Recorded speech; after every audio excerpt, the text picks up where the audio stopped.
Welcome back. It's kind of summery, middle August, changeable, but hey, whatever. We're on the beach, so is everyone else. There's people surfing, there's people playing in rock pools. It's exactly what I always used to do as a kid, and I'm going to do it again today, which is great. Walk straight onto the beach, and the first thing I see is this tremendous example of a river. This tiny little section is doing exactly the kind of things that we're always harping on about at Wild Trout Trust. And yeah, I'm just going to have a little play actually and see if we can move things around and give you some really quick ideas about why we do the things we do and how they affect the river. So right off the bat, over here we've got a little a riffle flooding into a tiny little pool.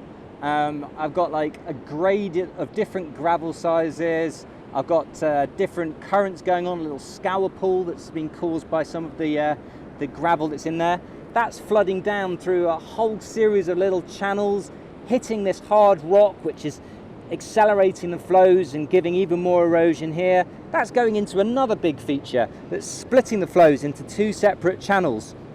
I mean, it's just endless examples of why we do the stuff that we do in the river. Chucking wood in, putting brash in, pinching the channels. It's doing it for us, doing it for us. You know, I haven't touched this thing. We've arrived and it's exactly like a river should look. Obviously it would be bigger and with trees. I mean, I'm going to carry on. As it goes down through here, I can see like different depths and movements in what is actually a small, straight, quite featureless channel. But actually, all of the work that's been going on up here has a sort of downstream effect, and it swirls through. Then we hit this great big bit of rock, and it bounces hard off the side. There's a really deep pool in here, and then it hits this rock, and there's a small braid, side braid, that's coming through here, creating even more diversity, little places where trout can lie, and it's just fantastic. When we move down here, it starts to become a little bit more like almost like a delta.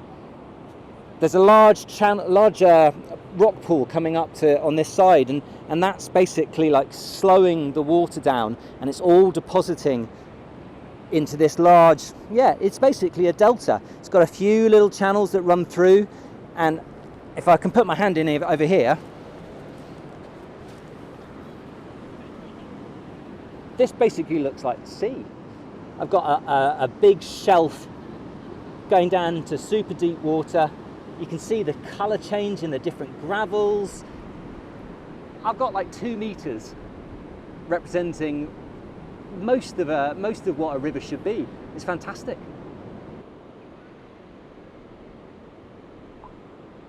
So basically we've got a model of a completely natural river.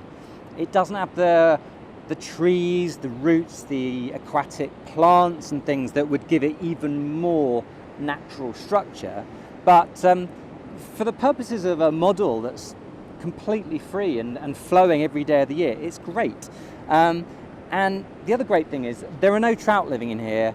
There are no invasives or protected species or anything that would limit me from getting stuck in. So I am going to have a play, and it's something that you can obviously do yourself when you go to the beach next time. I think the first thing we should give a go is dredging. I'm going to basically just dig a hole in the sand and watch what happens. See what happens when we scoop out some material.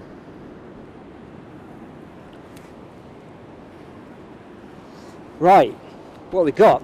So immediately we've got a much faster flow of water here that's just coming in to fill in the void that I've created. At the same time, I can already see this sort of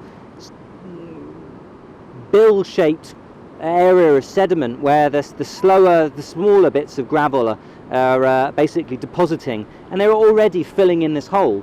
The river is basically taking more material with that extra pace of water. It's taking more material from upstream and shoving it straight back in the hole. So rather than creating a hole for water to sit in to reduce flooding perhaps, what's happening is we're increasing erosion upstream so that we can fill in our good work. And that's obviously not very sensible. Now, a lot of the sediment seems to be coming from here on this bank. And I can see the pace of the sand washing off here and this turbulent current coming down here. And I think if we keep rolling for long enough, this bank will actually collapse. So by removing sediment, let's say around a settlement, a town, to try and reduce flood risk in this area, there you go, it's just happened. Look, it's all sliding away. Removing the sediment around the town is actually just causing erosion somewhere else so that we can fill up the hole that we've made.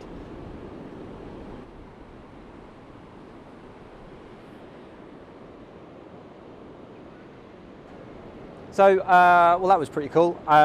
We just literally just walked down to another little tighter run, slightly less diverse, but it's actually still pretty good looking.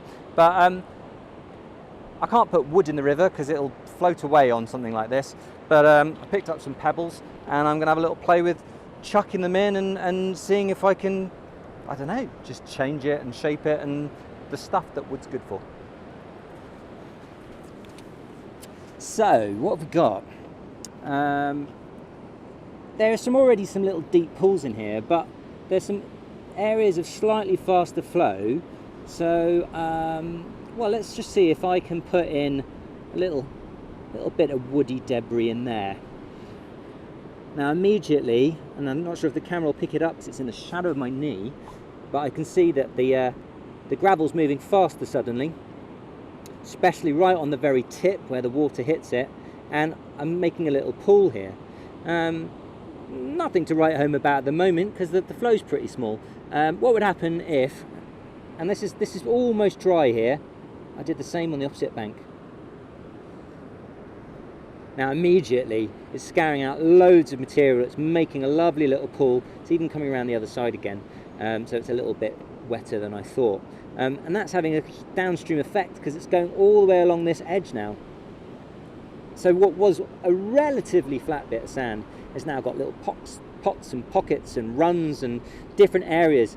Food supply for trout's going to lick around here. There's a nice deep pool for them to watch without having to put too much effort in. Frankly, this is working so well that before long that piece of wood is going to wash away. Let's see what else we can do. I mean, this area here is basically completely flat. There's a couple of little specks of gravel moving along, but it's got next to no flow. So I'm just going to chuck that straight in the middle.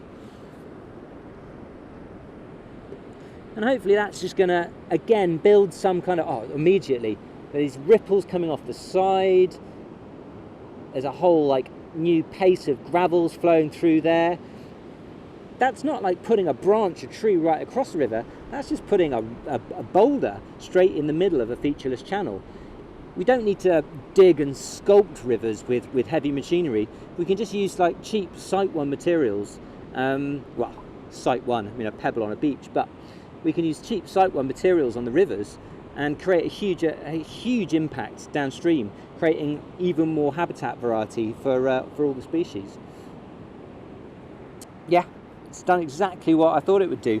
The same processes have just curved around the rock and created more of those scour pools, and it's taken what was like quite a flat bed, quite a flat featureless canal-like bed, and has given it diversity. We've now got a place for a trout to lie in the very, very bottom of that scour pool and look up and see a conveyor belt of food flooding by.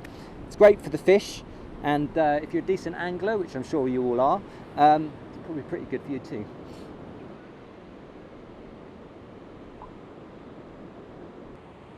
So I found this little area. It looks a little bit like a sort of floodplain, nice big flat area with some smaller channels running through it. I'm going to do something that we never really try and do at the Wild Trout Trust ever. I'm going to make a little dam here, try and build up a bit of a head of water, and then I'm going to release that, a bit like a sudden downpour has hit the land. So I'm going to get building, chuck some rocks in, make sure that they're nice and solid, and then I'll backfill it with some sand, just like I did when I was a kid. And in a second I'll break the dam, and we'll see what happens to the floodplain. Well, already the stream's actually dried up. There's the merest trickle running through it. So let's just sort of imagine that's like a horrible summer drought. But I'm going to break the dam like a summer thunderstorm's come in and just deluge the whole land. Let's see what happens.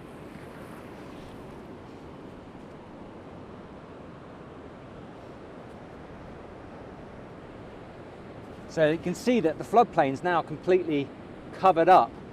And this capacity, all caused by the erosion and the sinuous stream that's constantly moved throughout the day, has created this floodplain channel, and it's taken up the capacity. And pretty quickly, it started to drain away again. It's now back, yep, it's back into its original channel, and it's flowing like it should. So you can see how the flow carves a low flow channel to make sure that there's always some kind of a river, but as it erodes and moves and snakes its way through the day, it basically causes this perfect little high relief channel to make sure that it's got the capacity to take those big deluges that we sometimes get. So as you can probably tell by the excitement in my voice, I am having an absolute blast. This is a load of fun for an adult, it's a load of fun for a river conservationist, it's a load of fun for an angler, and quite frankly I feel like there's probably quite a lot of fun for the child in me too. So yeah, next time you're at the beach, find one of these little streams that comes out of a rock pool and get involved, have a play, experiment with some of the stuff that you might want to do with your local river, and yeah, do it with your kids because they're going to love it too. It's just too much fun messing around with water.